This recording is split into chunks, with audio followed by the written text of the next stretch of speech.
Assalamualaikum warahmatullahi wabarakatuh.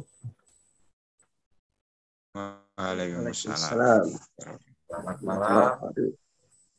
Sahabat dan para Indonesia TV. Kita sekarang sedang melakukan Zoom ya, atau melakukan virtual, namun tetap pada kegiatan kurang, walaupun kita pantau jarak. Ini saya di Temanggung, ini Pak Ida selaku materi di mana ini Pak Ida? Di Semarang. Kemudian juga ada sahabat Usman Maktuhin yang sedang berada di mana ini Pak Usman? Di Jepara ini, Pak. Oke. Tapi tetap hati kita selalu bersama, hati kita satu, yaitu tulisnya untuk sahabat atau penggemar atau spesial dalam program Torah. Oke, langsung saja. Tadi saya sudah menyinggung bahwasannya narasumber kita yaitu ada Pak Amri Kita selaku Wakil Rektor di Universitas Temanggung, dan ada juga sahabat Usman Maktuhin sebagai tokoh yang tokoh pemuda di Temanggung, yang nantinya kita bersama-sama akan membahas tentang salah satu tema atau materi yang ada kaitannya dengan Ramadan, yakni di akhir atau di 20 Ramadan akhir ya, 1/3 di akhir Ramadan ini ada satu fenomena yang unik, yaitu mudik. Nah, pasti dari sahabat semua banyak sekali ini anggapan. Jadi mudik ini sebenarnya seperti apa? Karena tentu 2 tahun ini mudik ditiadakan, dan hari ini atau tahun ini diadakan kembali. Tercatat, ini saya mencatat menurut survei terdapat 85 juta itu kurang lebih yang melakukan mudik ke Jawa khususnya. Nah, ini merupakan hampir 35% dari penduduk Indonesia sendiri jika penduduk Indonesia sekarang diasumsikan 280 juta. Tentu ini sangat menarik karena sepertiga seluruh Indonesia mudik. Nah, di jalan seperti apa dan lain sebagainya tentu menimbulkan pro dan kontra adanya mudik ini. Maka dari itu saya akan memulai dulu ini oleh Pak Ida. Silahkan, kaitannya dengan mudik ini tanggapan Anda seperti apa Pak? Maksudnya kalau dijustifikasi terlebih dahulu, ini baik atau buruk? Bukannya menjustifikasi ya. Terdengar suara saya? Ya, terdengar. Ya. Yang pertama berkaitan dengan mudik, mungkin kita bedah secara epistemologi dulu ya. Jadi mudik ini kan kalau dari beberapa literatur itu dari kata udik ya. Jadi udik itu hulu atau selatan. Karena dulu di Belanda di masyarakat Indonesia orang pun Melayu, jadi tradisi mudik itu pulang ke kampung halaman bagi orang perantau. Secara budaya, antropobudaya, ada kecenderungan pulang saat hari-hari tertentu. Jadi tidak saat hari raya Lebaran Idul Fitri, tapi juga liburan panjang, tahun baru, Natal, dan juga Lebaran Haji atau Idul Adha. Artinya mudik ini fenomena sosial yang di itu ada berbagai tidak hanya fenomena religi tapi juga fenomena budaya, fenomena sosial, fenomena ekonomi, bahkan fenomena politik. Karena di dalam mudik ini nanti dan sekarang pun tampak ya tidak hanya ormas tapi beberapa partai politik juga menggelar mudik gratis. Nah ini akan bedah kira-kira positivitas dan negativitas atau plus minusnya seperti apa. Tapi yang jelas secara epistemologi, mudik itu kegiatan perantau atau orang yang mencari kerja di luar kota, di luar pulau, di luar negara bahkan, itu pulang ketika hari-hari tertentu atau hari-hari besar. Idul Fitri, Idul Adha, Lebaran, hari raya yang lain ya, utamanya juga hari Natal dan juga Tahun Baru seperti itu. Mungkin itu dulu. Ya, baik. Kemudian ini Pak Usman atau sahabat Usman. Kalau Anda memaknainya, mudik ini tadi disinggung oleh Pak Ida berbagai fenomena ya, baik itu sosial, baik itu keagamaan, baik itu politik bahkan. Nah, kira-kira di kampung Anda sendiri atau di kampung Panjenengan itu ada orang mudik enggak? Kemudian budaya apa biasanya kalau ada orang mudik di kampung Panjenengan? Ya, terima kasih eh, host yang terhormat Pak Tulvi, di mana kita akan kaji tentang mudik perspektif daripada kualitas yang ada khususnya di daerah saya. Kalau tadi yang sudah dikatakan oleh Bapak Hamidullah Ibda terkait dengan fenomena mudik, sebenarnya mudik ini adalah sebuah fenomena atau hal yang sudah menjadi kultur, tradisi bagi masyarakat, khususnya di daerah Temanggung sendiri, apalagi terkhusus daerah saya. Nah, jadi untuk di lapangan sendiri, daerah saya banyak sekali mudik. Orang-orang pemudik artinya setelah 2 tahun tadi dikatakan tidak mudik, sekarang mereka menamai dengan balas dendam mudik. Karena 2 tahun mereka memang tidak mudik. Jadi banyak sekali para pemudik itu yang sudah sampai ke kampung ataupun rumah masing-masing. Seperti itu. Ya, baik. Ini baik, Pak. Jadi saya mau menanggapi sedikit kaitannya dengan fenomena mudik ini. Tadi dikatakan, oke lah, itu ada yang tadi dikatakan Pak Ita dari segi positifnya ya, ada mudik gratis, kemudian ada tradisi di mana mungkin dia mudik bertemu dengan keluarga dan lain-lain. Namun yang perlu diketahui, mudik ini sebenarnya tidak akan terjadi jika persebaran manusia atau persebaran masyarakat ini merata, Pak. Jadi saya memandang bahwasanya jika merata maka tidak ada mudik. Nah, kita lihat misalnya efek negatif daripada mudik itu sendiri, entah itu kemacetan, kemudian berbuka, dia nek Jawane ya mokel atau dia tidak puasa walaupun musafir, namun ya banyak sisi negatifnya lah. Nah, Anda memandang dari sisi negatif ini seperti apa? Jadi begini, mudik ini kan jadi ritus tahunan ya setelah khususnya mungkin dalam konteks mudik Idul Fitri ya atau Lebaran. Di mudik karena sudah menjadi ritus tahunan, ketika menjelang hari raya biasanya H-15 bahkan H-30 saat tanggal 1 Ramadan itu tiket itu terjual habis ya, baik itu darat, laut maupun udara. Artinya orang rela merogoh kocek sebanyak mungkin ke rumah. Jadi ingat salah satu pendapat Aristoteles itu, bagi orang yang tidak memiliki kerinduan akan pulang ke orang yang menyempal dari kehidupan gitu ya. Artinya fenomena mudik ini memang kerinduan akan kampung khususnya orang tua, sanak saudara, keluarga dan juga keluarga mungkin sudah meninggal dunia. Ketika sudah sampai di rumah ya meminta maaf ataupun silaturahim dan juga istilah banziah kepada orang terdekat, wali-wali bahkan para aulia yang sudah terdahulu mendahului kita. Nah, jadi secara mudik itu arahnya kepada kegiatan kampung ketika orang itu statusnya adalah perantau seperti itu.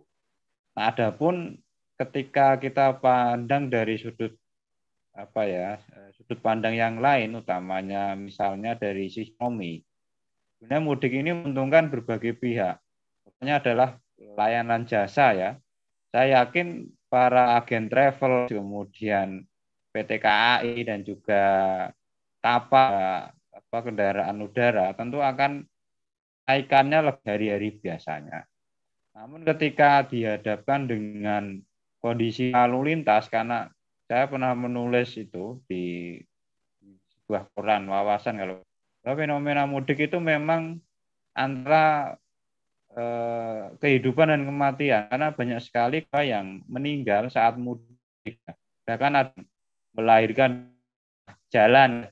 Jadi dia rela bersusah payah, rela apalagi yang belum punya roda 4 itu kan barangnya itu satu istilah bahasa Jawanya ya di dashboard, di boncengan belakang sampai membuat kayu yang ditaruh di belakang jok itu agar tanya sampai rumah. Artinya semua perjuangan ini akan melahirkan risiko ya, satunya ya tadi mungkin kecelakaan, kematian, bahkan juga merenggut nyawa orang lain atau nabrak kecelakaan juga membahayakan diri sendiri dan lain. Adapun aspek-aspek yang lain tentunya karena perjalanan jauh ya. Saya kira mudik ini seorang musafir yang maka dia juga mungkin di jalan itu haus, lapar dan dahaga ya yang membatalkan puasa. Tapi yang jelas ini tujuannya ya pulang akan kampung dan kondisi kampung. Nah, mungkin yang bagi orang yang tidak pernah mudik akan berbeda ya. Bahkan dulu ada sebuah sisme ya orang-orang daerah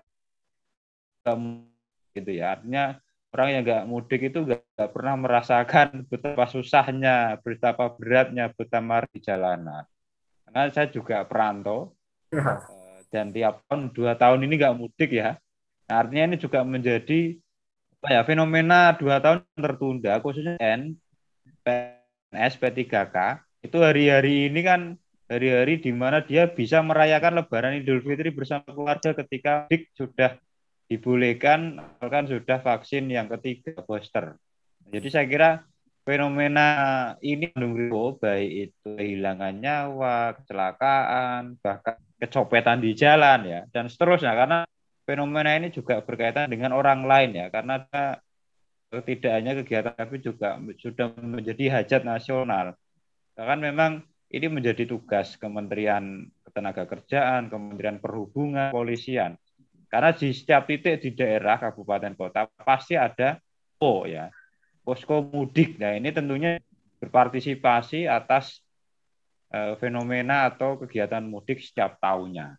Jadi saya kira ini kalau ditinjau dari sudut pandang sosial maupun dari sudut pandang ekonomi bahkan ya kultur kita kan kalau bodoh bahasanya atau lebaran itu mengambung gitu atau mudik bahkan tidak hanya saat pulang kampung ketika saya hari-hari biasa ketika pulang itu namanya ya mudik ya pulang ke udik pulang ke tempat kampung halaman lah kira-kira seperti itu. Baik, saya akan meneruskan atau melebar sedikit ya ini kaitannya dengan apa yang tadi disampaikan Pak Ika ya atau pemudik ini rela berjuang ya di tengah mungkin terik panas matahari, di tengah kemacetan dan lain-lain. Saya kok kembali lagi ini menyoroti mana ya persebaran ekonomi. Kita perspektifnya mudik dari Jakarta ya, artinya ekonomi di Jakarta ini kan 80%. Nah, apakah kita bisa menyalahkan pemerintah? Maksud saya gini, jika ekonomi itu merata, maka tidak akan banyak orang yang merantau. Dan jika tidak banyak orang yang merantau, maka kejadian-kejadian yang tidak diinginkan itu tidak akan terjadi. Nah ini sahabat Usman, seperti apa? Ya tadi itu menambahkan tadi sisi positif dan juga negatif mudik ditinjau dari apa ya segi sosial itu kan sebenarnya kalau sangat banyak sekali sisi negatif ataupun positifnya. Selain tadi rasio kecelakaan bahkan lain itu meningkat itu sisi negatif daripada mudik kalau ya daerah tempat tinggal saya khususnya itu pasti di rumah para pemudik ini akan menunjukkan sifat glamornya. Artinya mereka yang sudah berkecimpung di dunia perkutaan itu ketika mereka pada mudik terus mereka menunjukkan sisi-sisi glamornya. Bahkan juga ketika mereka sudah di rumah itu ibaratnya bahasa Jawa ya jor-joran ketika misal ada event seperti halnya buka bersama ataupun pas takbir keliling itu kan mereka pasti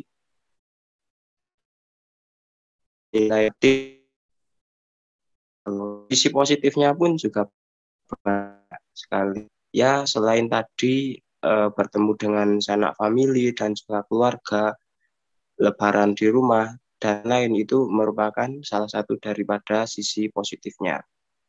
Adapun tadi sahabat Ulfi bilang bahwa apa itu salah itu kalau kita apa namanya ya salahkan 100% ke pemerintah itu juga tidak bisa. Karena apa? Karena memang sudah menjadi apa ya sudut pandang atau perspektif masyarakat khususnya di pedesaan itu ketika mereka ingin jaya khususnya ingin sukses mereka yang harus merantau kan istilahnya itu. Jadi maka ada siu kecelakaan yang tadi dikatakan itu hanya pemudik yang sangat membeludak atau berbelujak karena mereka para perantau ini kan kalau ingin survival, ingin eksis khususnya di daerah masing ataupun di daerah lokal masing-masing itu kan juga mereka sedikit kurang bisa untuk survive ataupun berekspedisi. Jadi mereka memilih untuk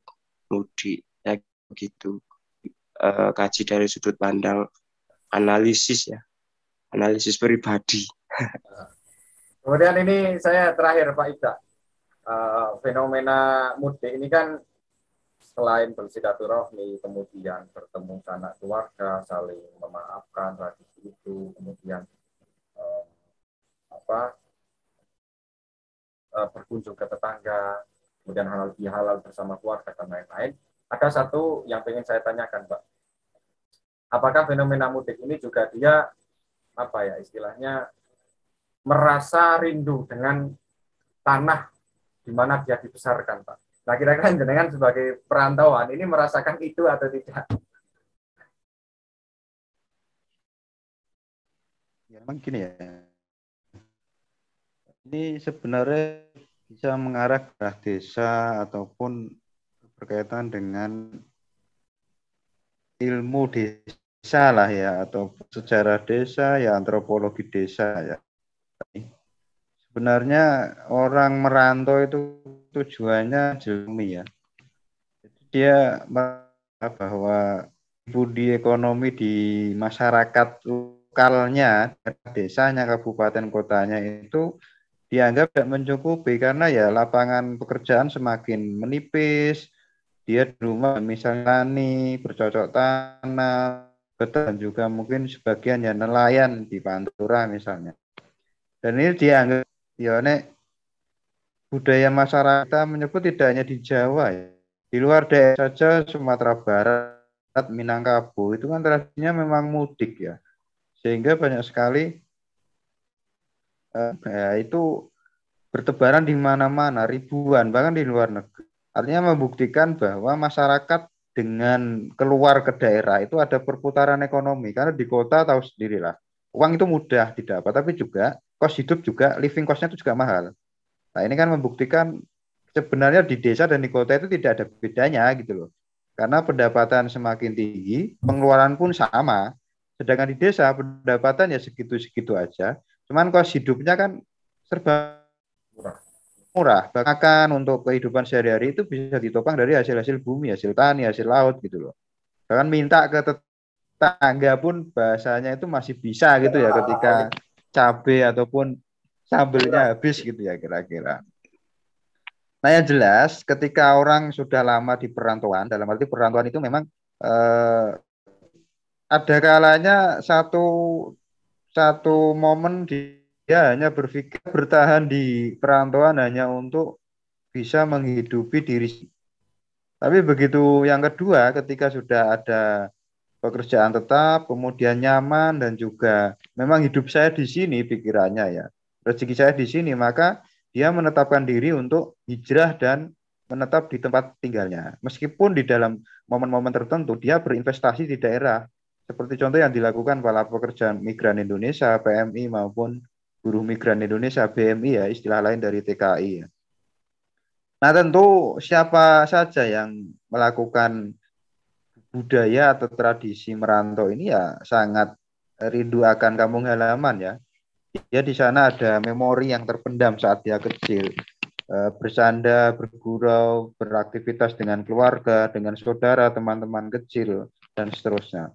Akan tetapi masalahnya ketika dia ke desa, ini kan negatifnya tadi membawa budaya kultur yang dari kota. Inilah yang seharusnya tidak pas.